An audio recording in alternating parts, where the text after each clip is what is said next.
Salou Bachirou, Samuel Koufor, Ibrahima Traoré, Aubameyang ou récemment Moukoko. Ils sont nombreux, ces joueurs originaires d'Afrique qui ont performé et continuent de le faire dans le championnat allemand. Cependant, près de 60 ans auparavant, il était utopique de voir un joueur noir dans les divisions professionnelles de football en Allemagne. Nous allons revenir dans cette vidéo sur le joueur africain qui a ouvert la voie aux autres.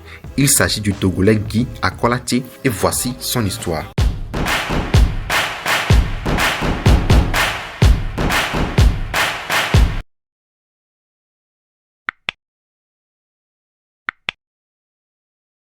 Né le 28 avril 1942 au Togo, Guy Akolaté ne va pas perdre son temps et sera sélectionné dès le début des années 1960 avec l'équipe nationale du Dahomey, actuel Bénin, pays voisin de sa terre natale. Le sélectionneur de l'équipe togolaise de l'époque, l'Allemand Otto Westphal, découvre le jeune talent lors d'un tournoi de repérage à Yaoundé au Cameroun. Mais le technicien allemand n'est pas le seul à avoir repéré le jeune prodige. Des clubs français et belges vont également faire des offres à Guy, mais ce dernier va les décliner car il ne voulait pas quitter sa terre natale. C'est finalement en 1963 qu'Otto Westphal, qui vient d'être nommé entraîneur du FC Saint-Pauli en Allemagne, va réussir à convaincre Guy Akolaté de l'accompagner et de découvrir pour l'occasion le football européen. C'est donc dans une Allemagne en pleine reconstruction après la Deuxième Guerre mondiale que va débarquer Guy Akolaté. Le Togolais est accueilli par une grande foule à son arrivée.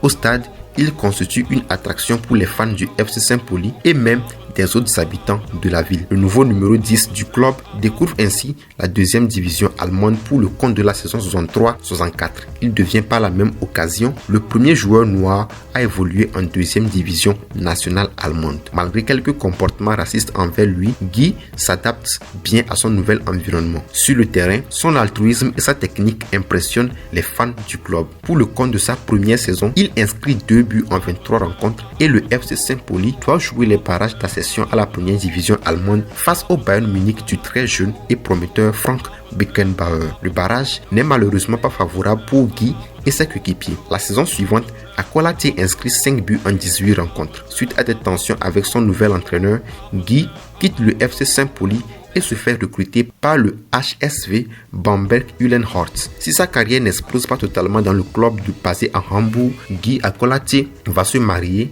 et avoir un enfant lors de son passage au HSV. Il revient en 1970 au FC Saint-Pauli qu'il considère désormais comme sa maison. Il va y disputer durant 3 saisons la majorité de ses matchs avec l'équipe réserve et va remplacer quelquefois les joueurs blessés en équipe première. Il entretient en parallèle de bonnes relations avec les dirigeants de son club. Akolaté raccroche définitivement les crampons à l'issue de sa 3e saison avec le FC Saint-Pauli. Il commence dès lors à coacher les équipes locales jusqu'en 1980. Il accepte une offre pour s'occuper des jeunes du Paris Saint-Germain.